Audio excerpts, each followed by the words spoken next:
Hey, Gavax here. So today I want to take a look at MUT 17, kind of give a retrospective on that as we kind of build towards my final retrospective on 20. I'm going back, and this has been going on for a while, through the previous few Maddens and giving my thoughts about them. So MUT 17 and Madden 17, I think is pretty close to a low point for the series. It was awful. Now, not everything about it was awful. I'm going to get into my thoughts on 17, and it seems to have a lot of people are like kind of like a resurgence, like, oh, MUT 17 was great for blank reasons. And I remember playing this, daily, making content, and I'm like, this is awful. This is god-awful. Step down from 15, 16. Now, let's get into it right away. Now, some of this has obviously been taken away since then.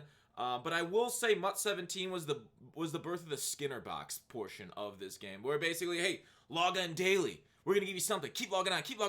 We gotta show our bosses these metrics, right? So MUT 17 was very much a transition from kind of a more fun mode to a more intense, competitive, you gotta be on, we gotta show continual growth, this is the focus of our franchise. Because when MUT originally launched in like 10, 11, 12, 13, like it was kind of just like this side mode. Franchise was still like the number one mode, even though they stopped really improving franchise in the transition to 360 and PS3, and that's kind of when they had to like rewrite all the code. They made it shitty. Those are some of the worst games I've ever played in my life are those first years on the new consoles in that generation. So 17, and in my opinion, outside of that, in like the mid to late 2000s, those games, even though those games were good on PS2, they were ass on the new system. So this game, I consider it a low point, and let's go through why this is a low point. Between the Skinner box mechanics, let's just go to the team, right? This is the first year that it kind of went from more of like a fun, right? We had over 100 stats.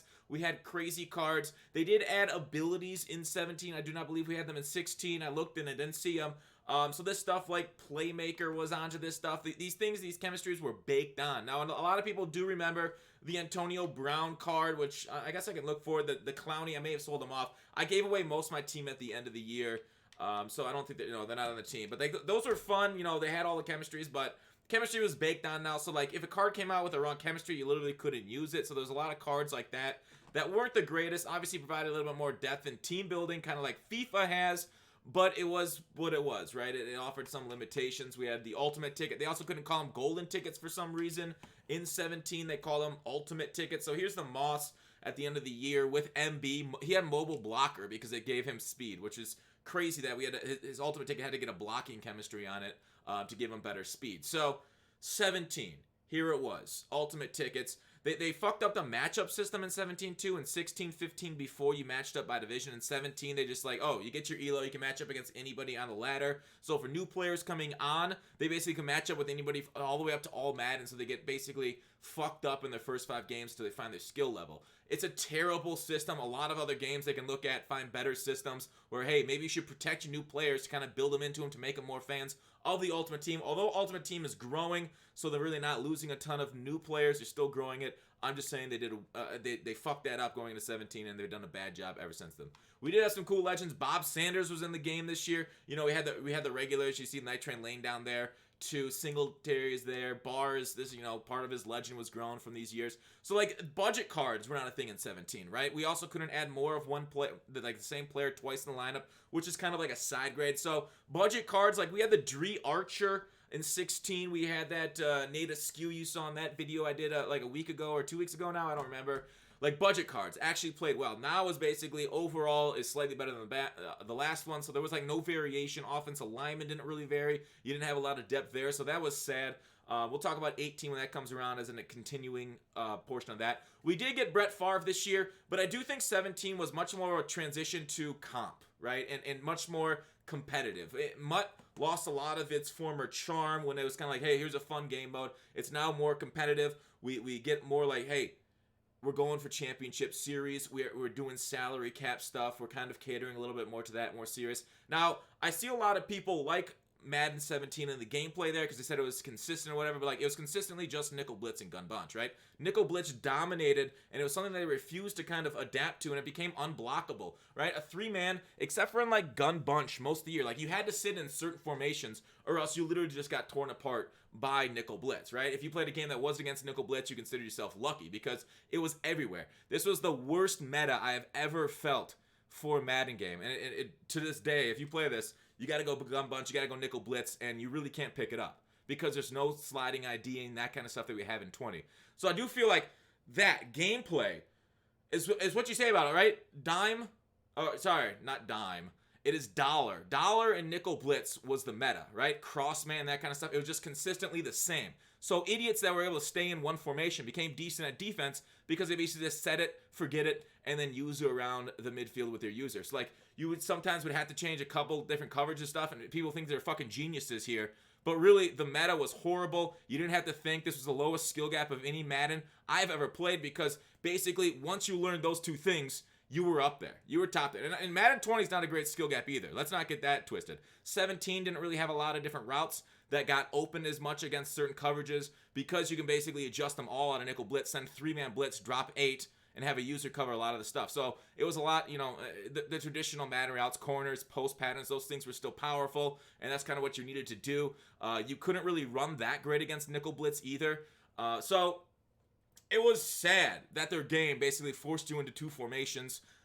One formation on O, one formation on defense if you want to be competitive. But there's been a lot of like marketing, right? From people who were good in 17, like, oh, this is a great skill cap year, right? They want a tournament, they're like, this is the best, this is the best, this is the best, to like prove themselves as the best. But it was not. 17 was horrible. It was basic, made a lot of really bad players really good on defense because of that nickel blitz. So it sucks. Contracts were still in the game in 17, which is basically, you know, I had to pay coins to play a game with your card that you own. So that was dumb as fuck. See this add contract button.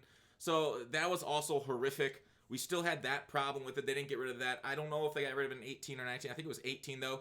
So a lot of the fun factor from the game went away, right? A lot of the things that people enjoyed went away, and some of the things we hated stayed in the game. So while there were some benefits and some things that were positive about MUT 17, you know, we got summer content, which was basically last year of great summer content, what was 17. So I gotta give a shout out to that. That was really neat to get these like Bosa card, JJ Watt. I could just kind of show them to you, compare. Sorry. Their card art was also an actual card. It wasn't like a weird squiggly line around the edge. Like, so it was actually like, hey, this is a JJ Watt card. This is really kind of cool. Joey Bosa card. This actually makes sense that they're called cards. And now they're called like fucking units or some other bullshit player items that they currently are calling them because like, oh, we don't want to get sued by card companies. Can you imagine expecting to get sued by card companies? I'd love to see that lawsuit. God, EA's a bunch of fucking cowards. Oh, we can't call them cards because we're going to get sued. Shut the fuck up. God damn.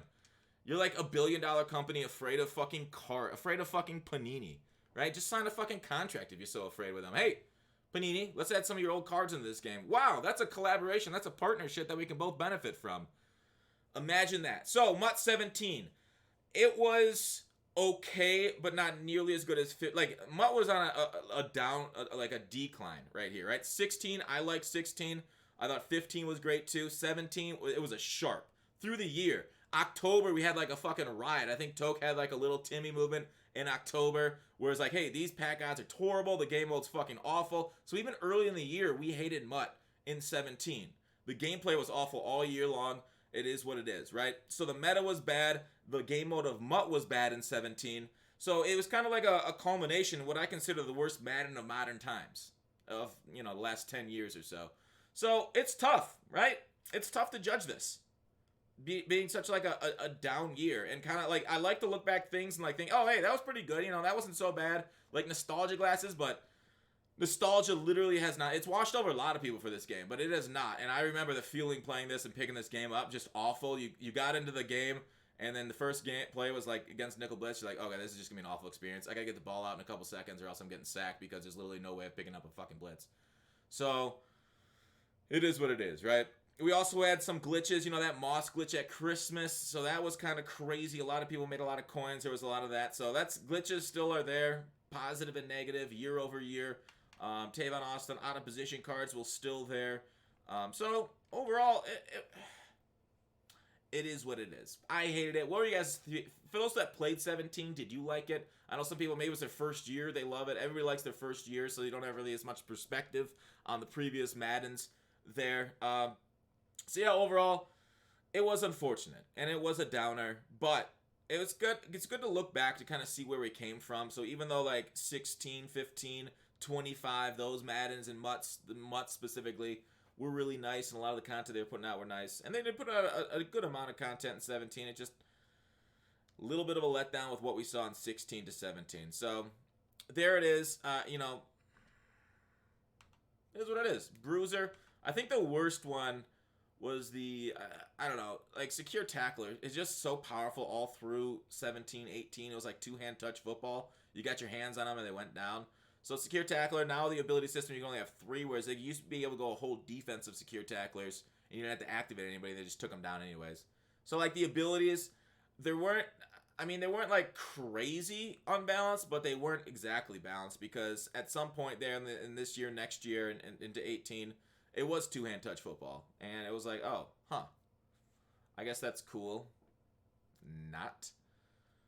So, yeah, outside of the card art, some programs, some sweet cards, like I talked about the AB, the Clowney, Brett Favre coming back and being in MUT only for this year. It was a down year, but it's something to learn from. 17, 18, I feel like was the bottom. We'll talk about 18 here soon enough. But that's what I want to talk about with 17. We can look into some sets and stuff. Sets were kind of just normal. There wasn't anything crazy. Coaching and equipment. We have the store. We can't really buy a lot of packs, so we don't have any coins, as I've spent a lot of them. Blockbuster, Spotlight, Year in Review, Campaign. See, like a lot of off-season content, right? This was like I said, the last year of off-season content, which is kind of sweet. The daily login, aka the Skinner box mechanic that they put in the game to get us coming back. Position heroes, movers. Like, look at this off-season content. We had badges, but I will say through the whole year, all this was overshadowed by Nickel Blitz. Damn. Pretty decent stuff. It's making me sad playing 20 in the offseason and seeing what we had just a few years ago. Like, their game is exploding in popularity, and they're cutting back on content. It just seems backwards to me. As they take more of our money, they give us less. It is just so weird. Playmaker was fucking crazy, too. They had to nerf it. Playmaker was like instant cuts. Basically, gun bunch Playmaker was a lot of schemes, and it was fucking amazing for them. And it was, I think, winning tournaments, too. Developer Ultimate Tickets. Crockett. What a Crockett. Feedy. I think, was Feedy the one by Clint? Ultimate Ticket Mike Evans. I don't know which one, 2 abilities on this Dunta Hightower. I don't know which one was, what one Guru was. Was he Evans? I don't remember. But Sean Taylor. Oh, maybe he made Sean Taylor, I think Guru did. Ultimate Key. There you go. Ultimate Team 17. Madden 17. Horrendous gameplay. MUT was on the trend downwards. But that's it. Thanks for watching Call to Action. Let me know your thoughts on 17. Looking back on it, my feelings on it have not changed. I think anybody who disagrees with me is wrong, but, that's their opinion. It is what it is. That's my opinion. Hopefully you enjoy it. Thanks for watching Call to Action. See you tomorrow.